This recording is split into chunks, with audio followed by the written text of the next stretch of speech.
Is cash flow impossible with today's high interest rates? We bought this house in cash with no loan in 2024 and took a cash out refinance loan with today's high interest rates in 2025. Guess what? Our return on investment increased after the cash out with the high interest rates versus before when we had no loan on the house. Don't believe me? Stick around and find out, because this one might just change the way you look at real estate in 2025.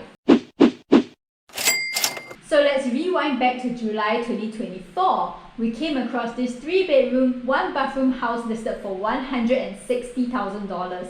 The owners had passed away and the place was full of items left behind. It needed work, but here's what caught our eye. Homes in this neighborhood were selling for around $200,000 and up. And looking at this home, I guess the seller was selling it cheaper than market value because it was super outdated, and probably the owner's descendants wanted to just quickly get rid of it, else they would be paying for things like its utilities and property taxes. We inspected the house and assessed that it just needed cosmetic upgrades, nothing that should cost more than $15,000. For a price tag of $160,000 and $15,000 in renovations, this is still way below the market value of $200,000. Now that's opportunity right there. Nice. So we bought it and we kept renovations simple and strategic to make the house rent ready. In the end, we spent less than $15,000 on renovations, including new flooring, fresh paint, modern fixtures, and some curb appeal improvements like leveling out the cracked driveway. No over-the-top renovations, just smart upgrades to increase value. Fast forward to 7 months and the property was appraised indeed close to $200,000 at $198,000 to be exact. That's 13% higher than our total purchase and renovation costs.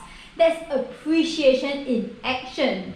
In my home country, Singapore, people are buying properties at 4 to 5% of annual appreciation.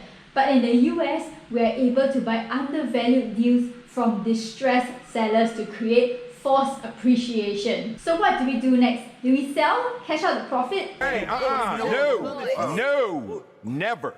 Of course not. Why would we sell an asset that pays us cash flow every month?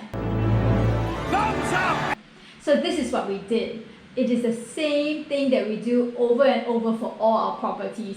We took a cash out refinance loan, which is to loan out a percentage of the property's value as cash.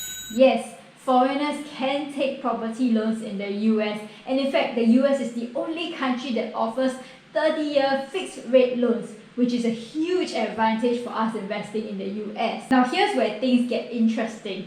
Even with today's high interest rates at close to 8% in 2025, this property still cash flows every month after mortgage payments and expenses.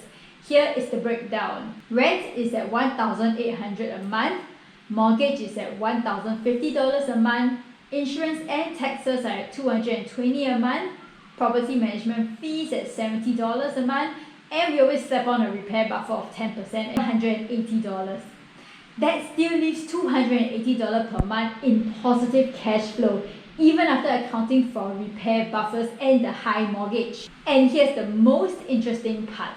Before the cash out refinance, the property was purchased in full cash, there was no loan, and the cash on cash net returns was 9%. After the cash out refinance loan, we pulled out about $140,000 and incurred mortgage on the property at today's high interest rates.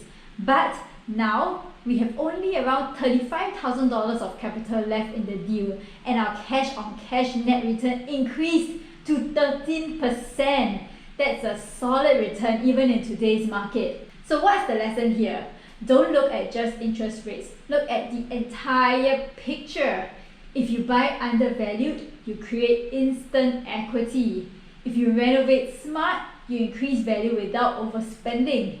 If you analyze deals based on the full numbers, not just on the mortgage rates, you still can find great cash flowing properties in 2025. What are your thoughts? Would love to hear them in the comments below. If you want to start learning how to invest in US real estate, we have a free course created just for you. Check out the link in the description below. You can also check out this video for another deal where we got crazy forced appreciation, or this video if you're thinking whether you should do short-term rentals or long-term rentals. That's all for today. See you in the next one.